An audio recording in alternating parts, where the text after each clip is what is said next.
Alors je reviens une fois de plus sur les gilets jaunes, sur la question du pouvoir d'achat, du mode de vie, etc. Dont on a parlé d'ailleurs hier soir, cette nuit. Il faut bien comprendre qu'il faut découpler nos activités, celles qui viennent de nous, hein, parce que c'est quand même de produire nous-mêmes, et les choses dont nous dépendons. Et d'ailleurs, quelqu'un a cité Marc Aurèle, on peut citer Épictète. Il faut éviter d'être trop dépendant de l'extérieur et de développer, il faut surtout développer des facultés qui dépendent de nous, et qui sont, pardon, par conséquent gratuites. Bon. Donc, tout le domaine culturel peut être extrêmement peu coûteux, parce que du moment que nous vivons, que nous sommes des êtres en vie, nous pouvons penser, nous pouvons créer, nous pouvons faire partager nos créations à d'autres personnes, et inversement. Donc tout ça ne coûte pas grand-chose. Ce qui coûte, c'est un certain nombre de choses qui nous parasitent et qui font que on s'attache à un certain mode de vie. Mais quand je prends le mode de vie, je ne parle pas d'un mode de vie culturel, d'un mode de vie au niveau des loisirs, parce que ça, encore une fois, tout ça, ça peut dépendre de nous, de notre environnement. On peut toujours trouver des loisirs à notre portée et de plus en plus, de moins en moins coûteux, hein, par le biais d'Internet, etc.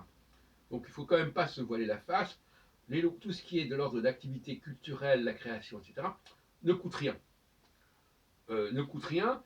Pourquoi? Parce que il y a autour de nous des gens qui sont créatifs, qui ne sont peut-être pas très connus et qui peuvent nous faire part de leur création. Maintenant, si on veut une certaine création qui vient de tel en tel endroit, là, c'est un autre problème. Mais, bon, j'en disais l'autre jour, il y a énormément de choses qui sont presque gratuites, à 10 euros par mois ou à 15 euros par mois, pour aller à la cinémathèque, pour aller au cinéma, etc. Donc, il ne faut pas exagérer, sans parler de tout ce qu'on peut capter sur Internet, etc. Bon. Donc, tout ça, c'est pas très sérieux. Ça ne pose pas de problème.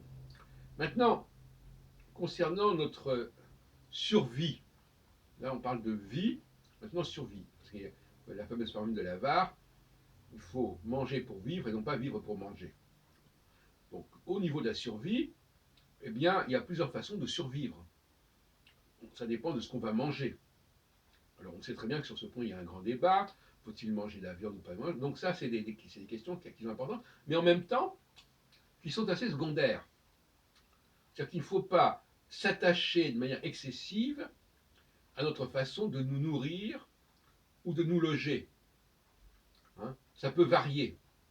On peut maintenir la même qualité de vie sur le plan intellectuel, sur le plan culturel, sur le plan créatif, et changer quelque part sa façon de vivre. Hein, mais vous, c'est pas la même chose. Façon de vivre sur le plan basique. Où est-ce que je dors? Qu'est-ce que je mange? Bon, on sait que là-dessus, ça peut varier. Et le budget peut varier. Je sais pas, il y a des différences absolument énormes. Bon. Donc on peut toujours, il y a toujours un plan B ou un plan C.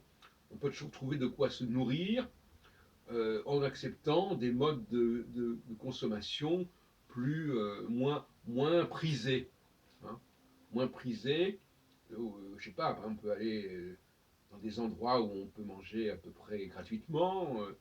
On peut manger des choses qui ne coûtent pas très cher, etc. Donc, sur le papier, le seul problème, c'est quand les gens veulent absolument manger des choses qui sont au-dessus de leurs moyens. À un moment donné, ils ont décidé, donc je répète encore une fois, je ne parle pas du mode de vie intellectuel ou culturel, je parle du mode de vie matériel. C'est-à-dire l'habitat et l'alimentation, éventuellement l'habillement. Là, il y a des variations. Des gens qui ont la même activité culturelle sur une longue période peuvent avoir, à un moment donné, ils peuvent avoir changé leur mode de survie. Ils peuvent avoir changé leur mode d'habitat, leur mode d'habillement, le mode d'alimentation. Mais ça ne change pas leur vie culturelle et intellectuelle et créative. Vous faut pas mélanger. Alors, donc le mode de vie englobe des choses très très différentes qui n'ont rien à voir. Donc, moi, je parle de mode de vie au niveau matériel, pour dire les choses tout simplement. Et ça, il faut être capable d'en varier, de s'adapter à des situations diverses. Par exemple, sous l'occupation, il y avait des choses qu'on ne pouvait pas manger. Bon, voilà. Je ne parle pas de moi parce que je n'étais pas né. Mais je veux dire que, voilà, il peut y avoir différentes situations qui font que on doit changer son habitat, son habillement, son alimentation. Voilà. Sans modifier pour autant sa façon de passer son temps, son activité, etc. Et c'est là qu'on retrouve la question des gilets jaunes, parce que visiblement, si on regardait de près exactement leurs problèmes, leurs problématiques, ils ont certainement des conceptions sur leur vie matérielle qui ne sont pas adaptées. Ils ne sont pas adaptés localement déjà, qui ne sont pas adaptés financièrement, et c'est là le problème. Alors, les gens vous disent on ne peut pas vivre avec 5 euros par jour, etc., ou 10 euros par jour, etc. C'est une plaisanterie. On peut toujours trouver moyen de vivre. Il y a toujours des solutions. Bon, maintenant que sur le plan local, on construise des logements sociaux plus facilement accessibles et moins coûteux, ça, je suis tout à fait partisan. Bon, mais il faut pas, à ce moment-là, bon, il ne faut pas être trop exigeant non plus. Mais qu'est-ce que ça peut faire quand quelqu'un a un mode de vie intellectuel, culturel valable? Le mode de vie matériel est secondaire, est un épiphénomène. Donc ceux qui n'ont pas assez développé le mode de vie intellectuel vont se polariser sur le mode de vie matériel. Pour eux, ça va être leur identité. Et là, il y a des problèmes. Et donc, il y a de l'endettement, il y a des frustrations. Comme disait dans une émission que j'écoutais ce matin, on veut manger comme le patron, on veut manger comme le voisin, etc. Bon. Alors, le voisin, peut-être qu'on peut s'arranger, peut-être les gens dans un endroit précis, dans un immeuble précis, dans un village précis, peuvent s'arranger entre eux. C'est ce qu'on appelle la solidarité. Je préfère le mot liberté, égalité, solidarité au mot liberté, égalité, fraternité. Mais fraternité, pour moi, c'est solidarité. Donc s'il y a de la solidarité, c'est évident, c'est essentiel. Voilà, ça c'est normal. Bon, les Gilets jaunes souffrent d'un manque de solidarité, c'est leur vrai problème. Ils souffrent aussi d'un manque de ce que j'appelle les valeurs jupitériennes. C'est-à-dire qu'actuellement, Jupiter, il fait la grève sur le plan cyclique. Par conséquent, il est incapable d'organiser localement une dynamique solidaire, une dynamique de représentation. Et donc, les gens, on voit bien qu'ils veulent ça. Ils sentent bien que quelque part, il y a quelque chose qui manque au niveau de l'énergie de représentation, de l'énergie d'organisation locale.